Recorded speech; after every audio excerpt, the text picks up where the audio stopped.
Good afternoon. Today's video is a deck analysis video of the Outlands Swarm deck that I've been playing for some time now in a variety of quests, and I do think it is very strong. At this point in the life of the game, this point being just after the Flame of the West box from the Lord of the Rings saga, this is the best deck I have found for solo play. The strongest deck that I've found for solo play. I don't mean to say that I think it's the strongest deck. It probably isn't. It's just the strongest deck that I've found at this point, and relatively cheap to build compared to some other decks. And so I'm going to go through the card list and talk about which cards are replaceable and which cards are not, so that anyone who is interested in building the deck for solo or multiplayer play can make decisions concerning which expansions or adventure packs are needed and which cards can be substituted for cards that you already have. So, the current iteration of the deck is Denethor, Eristor, and Herluin the Fair. Of the three of these heroes, Eristor and Herluin the Fair are absolutely essential, which means that in order to play this deck, at least the Steward's Fear and the Treachery of Rudour adventure packs have to be purchased. The Steward's Fear for multiple reasons. Herluin on Falas Herdsman, Ether Swordsman, Knights of the Swan, Warrior of Lossarnach, A Good Harvest, and Gaining Strength all come from that adventure pack. The Treachery of Rudour only has Eristor. You can play a version of this deck without Eristor, using Gandalf for your card draw instead. It's not as good though, nor is it as good with Barivor or any other method of card draw that I can think of. It'll be good, but it won't be the top tier without Eristor, and certainly without Herluin and Steward's Fear. So those two adventure packs are absolutely essential. Treachery of Rudour and the Steward's Fear. Now, talking about some of the other card choices. The third hero spot, Denethor's, is relatively flexible. I have, for the Battle of Cairn Dûn, run Boromir from the Heirs of Numenor expansion to synergize with the Envoy of Pelargir, Errand Rider, Hunter of Lamadon, and Steward of Gondor, that are all Gondor allies or granting Gondor status in the case of Steward of Gondor. And I ran the card which allows you to give +1 to all Gondor characters in that deck as well. But it's not necessary to have... I think Denethor is the strongest hero available for this deck as the third hero right now. But you can play a very strong version of this deck without Denethor, swapping in any hero that you think is good, really. Boromir is fine. Círdan the Shipwright worked well as well. There's a variety of others that I could think of that would do well. Now, if you don't run a leadership hero in this slot, you're going to run into a problem in that you can't play Steward of Gondor turn 1, and that can handicap you a little bit in some situations. It works okay, but I do think a leadership hero in the third slot is ideal. Círdan worked alright because he's a very powerful quester and helps with the card draw as well. But I do think a leadership hero there is ideal. I would maybe consider Theodred if you don't have Denethor and don't want to run buy Flight of the Stormcaller, or you can't find it. I would consider Theodred from the core set to be a good, acceptable alternative. For the cards from the Heirs of Numenor expansion, Envoy of Pelargir, Errand Rider, those are both replaceable. You could use any 1 or 2 cost ally, really. Their primary usage, I find with Denethor in the deck, I rarely use those cards for their abilities anymore. Primarily what I use them for is jump blocking. And so you could really swap in any good chump blocker into that slot, I think, and it would be okay. Now, Hunter of Lamadon, if you don't have that card, you're going to see a performance hit, because that fulfills a role which is tank primarily, when you have the Warriors of Lothar knockout, the Hunter of Lamadon will tank for you without risking any of your buff guys. Onfelos Herdsman buff HP, of course. Ether Swordsman buff Willpower, Knight of the Swan buff attack, and Warrior of Lothar buff shields. And you can defend with any of those, but you will be risking their death, and they do die sometimes due to various horrifying shadow cards. Hunter of Lamadon fulfill the role of being able to tank with the benefit of the buffs from the other Outlands characters without risking anything essential. And they also can assist with card draw sometimes.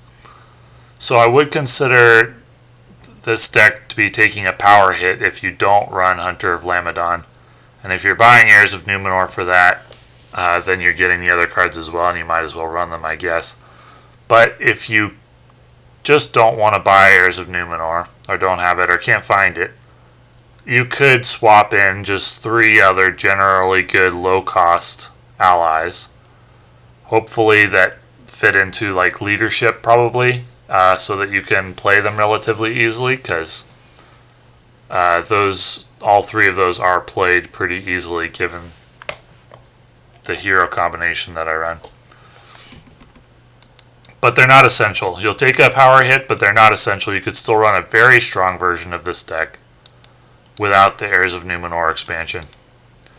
The core set, I mean, who doesn't have the core set? I'm not going to really talk about that too much. Steward of Gondor is an absolutely essential card, among others, from the core set to have, so I won't really talk about substitutes for that. If somebody's coming into the game and doesn't have a core set, I would strongly consider getting one.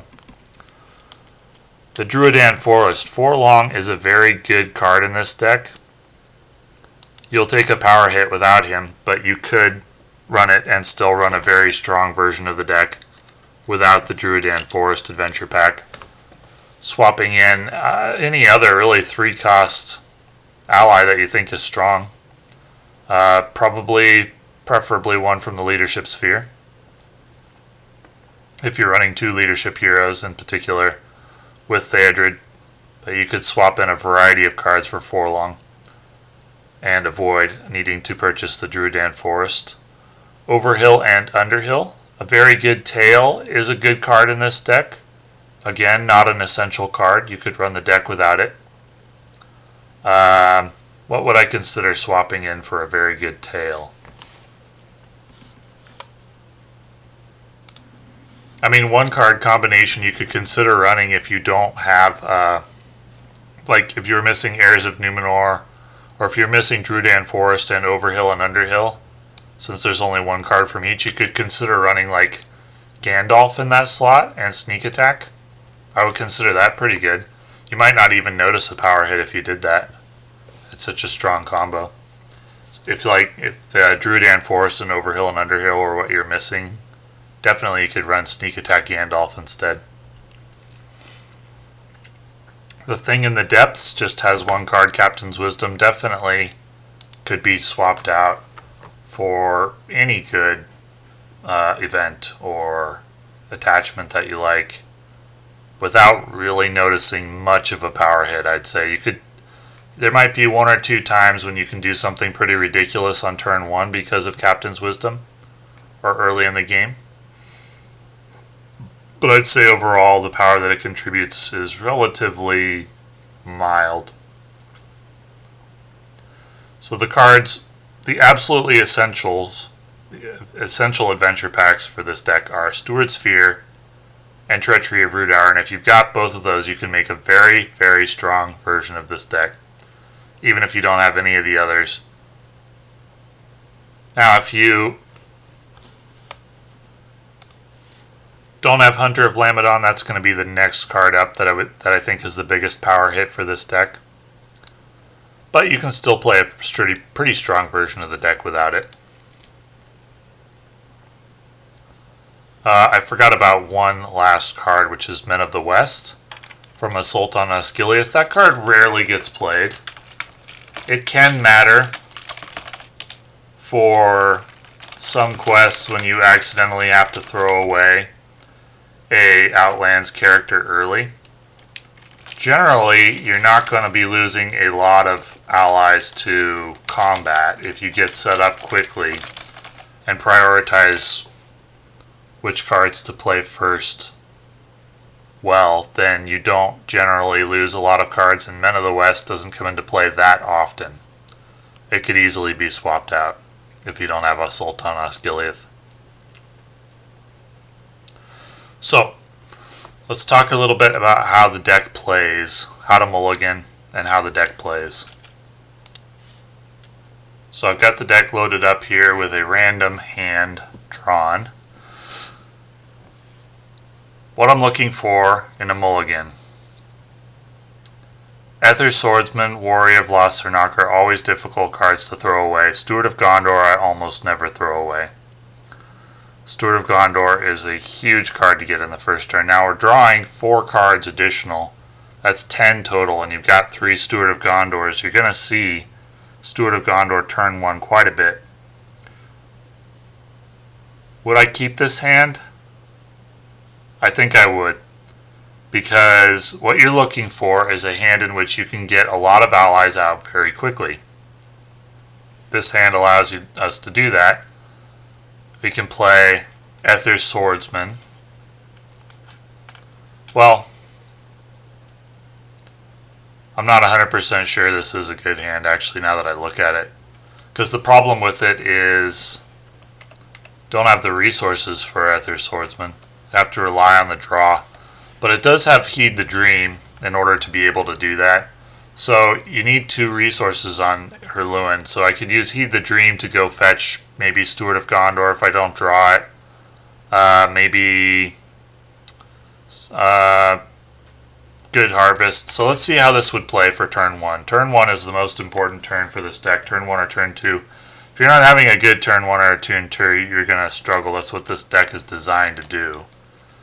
So for the turn 1, I would draw 1 card and then 1, 2, 3 extra for Herluin, and I would play Captain's Wisdom to exhaust Denethor and gain 2 resources. I'd play Wealth of Gondor for 1 more.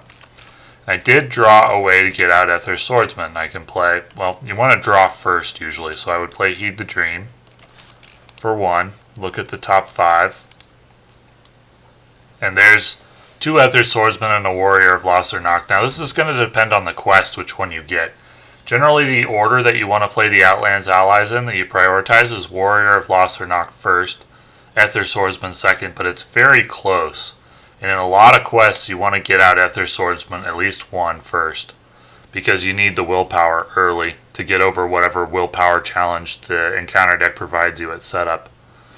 So in this case, since I already have an Aether Swordsman in hand, I would likely take the Warrior of Lothernok. If I didn't, it would depend on the quest. If I needed the willpower turn 1, I would take the Aether Swordsman. If I didn't, I would take the Warrior of Lothernok. So in this situation, because I already have an Aether Swordsman in hand, I would take Warrior of Lothernok with Heed the Dream, and I don't think I would be using the 3 resources to get another one in this situation, because I only do that if I don't have enough to play from hand. So I would then play Errand Rider for 1, which would allow me to move a resource to Herluin, and then I could play Aether Swordsman. Another reason not to take a second one is that I didn't have the resources to play it. I would play Warrior of Lothernok, and I would play Very Good Tale for another Aether Swordsman and Warrior of Lothernok. So that would be a very strong turn 1, and exactly what I'm looking for from this deck. It'd be set up, and I would be hard-pressed to think of a quest where I'd not be on track to beat it at this point. Each of the Outlands allies has 3 shields. Each of them has 3 willpower. Very, very strong setup for turn 1. So let's try it again. There is a, I don't like this hand, there is a Warrior of Lothernok, but look at the last start that I had. 4 strong allies turn 1. What would I be playing this turn? Warrior of Lothernok, I wouldn't have resources for Faramir. Envoy of Pelargir. We're looking for multiple high quality Outlands allies on the first turn. and this only gives 1, and possibly more depending on what we draw, but I also don't like duplicates of unique cards and almost never keep a hand if there's duplicates of unique cards. Unless it's Steward of Gondor, which is such a strong card that we can get away with having a duplicate. The reason is because, number one, Faramir is a high cost card and you rarely have the resources to play it on turn 1, nor would you want to if you did, because typically you want to get set up with multiple Outlands allies on turn 1. So that's just 2 dead cards in the hand right there. So for this game I would mulligan, and then I play this hand since there would be no other choice. Draw 1 and then 1, 2, 3 extra, and then be able to play Steward of Gondor turn 1. Always I will play it this way, from 2 from Denethor's pool, and then exhaust it to give 2 to Herluin. And then play whatever resource gain you got. 1, 2 from Denethor. 1 for Herluin. 1 for Herluin. And then it's just Heed the Dream. And Ether Swordsman is the one. I always prioritize Warrior of Lothar or Ether Swordsman.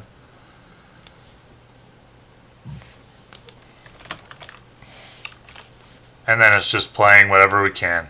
2 for Herluin. Prioritize Onfalos Herdsman over Hunter of Lamadon. Remember I said earlier that Hunter of Lamadon's primary role is tanking for the essential allies. But we do want to get out the essential allies first.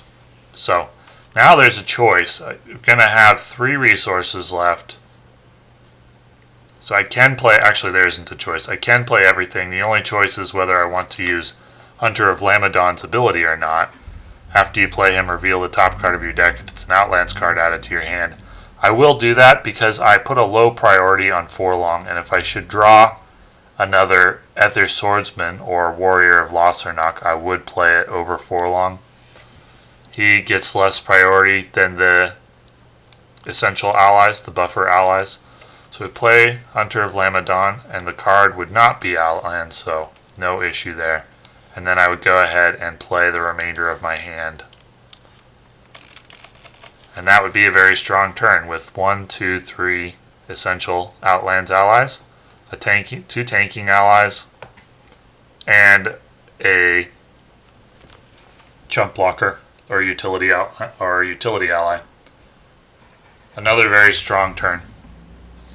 Most of the time this deck is going to have a very strong turn 1. You can run into problems from time to time in a game if you don't have an Ether Swordsman on turn 1.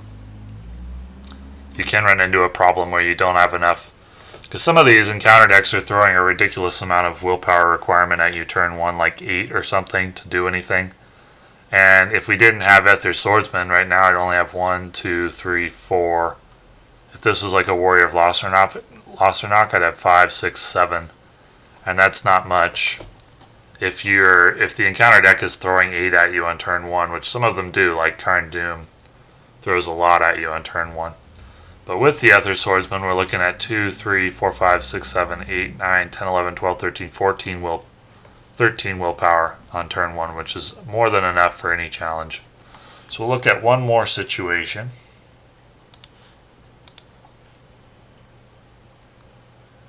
Now, once again, we're looking for multiple essential Outlands allies in the first turn.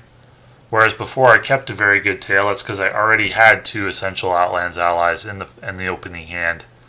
This hand does not. I won't play a very good tail with a 2-cost and a 1-cost ally. Run into too many situations where it's not good and you end up discarding something you really wanted. Like you pull a Knight of the Swan and an Ether Swordsman, and you can only play one of them, and now you've lost one of them, and those are pretty essential. So I don't like very good tail with a 2-cost and a 1-cost. Given that there's only one essential ally and it's like a 3rd tier one, I will not keep this hand. This is much better. 2 essential allies in the opening hand. We're just going to have to hope for a way to play them both in the Aristor cards, and that's what I'm going to do. So draw 1 and then 1, 2, 3.